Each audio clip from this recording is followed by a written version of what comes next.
Chapter 43. Profound Spiritual Observations of Nature. Communication with angels and the Lord Himself.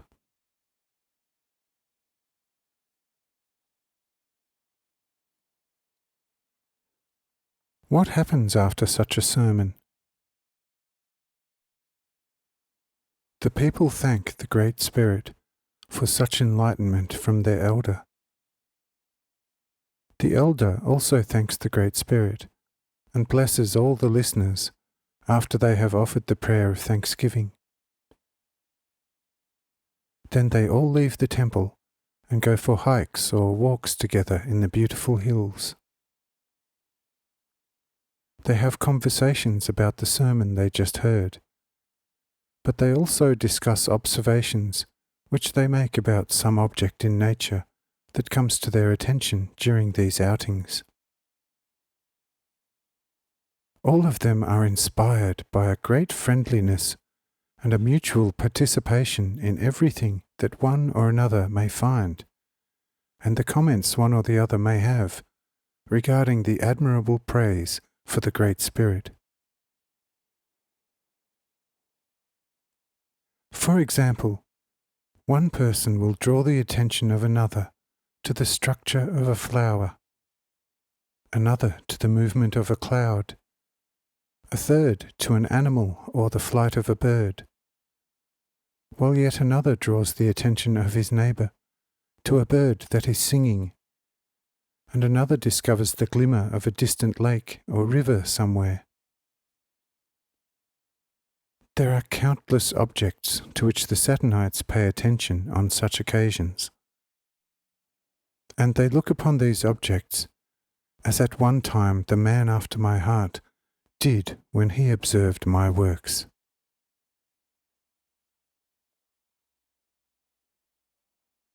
At this point, I am telling you too.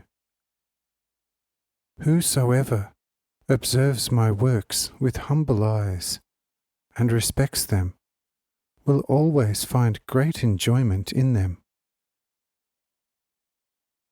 But whoever examines my works with critical and erudite eyes is better off to remain in his idleness rather than to examine my works with his unconsecrated, profane eyes, like a gallfly which pierces into an acorn to place its pernicious brood into it.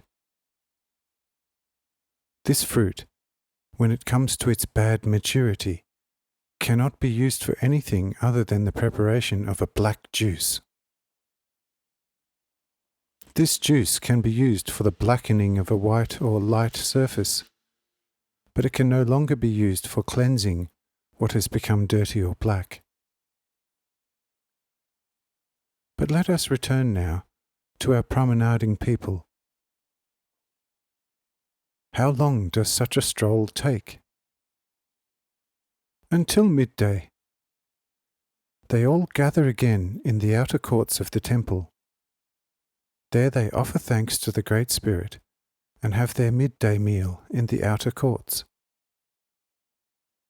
Once the meal is over, they again offer thanks to the Great Spirit, and some remain there, while others stroll on the beautiful walkways around the temple and enjoy the multifarious splendour of the magnificent flowers which are planted in the beautiful flower beds in the outer courtyards and along the walkways of the temple. The women caress their husbands and children and tell them with their lovely voices what they have perceived and gained from the sermon of the elder, as well as what they have learned during their stroll of what is good and true, beautiful and noble.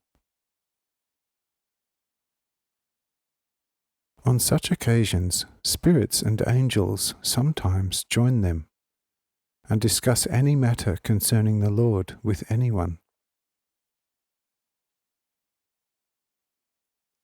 Sometimes the Lord Himself appears to them on such occasions in the form of an angel. As long as the Lord is among them and converses with one or another person, Not even the elder is aware that it is the Lord himself. But when he is about to leave such a gathering, he discloses his identity just before he escapes their visibility. But then he leaves immediately because the Saturnites could not bear it if the Lord were to remain any longer with the knowledge that he is the Lord, since their respect for him is so tremendous that not one of them would dare to speak his name while standing upright. Through which the commandment, which is not given to the Saturnites literally, "You shall not take the name of the Lord thy God in vain," is obeyed in the most accurate, exact, and most holy manner. How long do these discussions in the outer court last? Until sunset. After that, they all go again into the temple and glorify the Great Spirit, and also sing praises to him. The elder ascends to the pulpit again and points out the great blessings of the day, blesses them, and concludes the ceremony of the holiday or feast day. After that, they all go home in a thankful and merry mood. Should something be left over from the midday meal, they distribute it among themselves and eat it thankfully. If nothing is left over, then they have their evening meal at home. They offer thanks to the Lord in a general way, and the holiday is over, and with it all ceremony, which in actuality consists of nothing but what has just been described. This also concludes our day.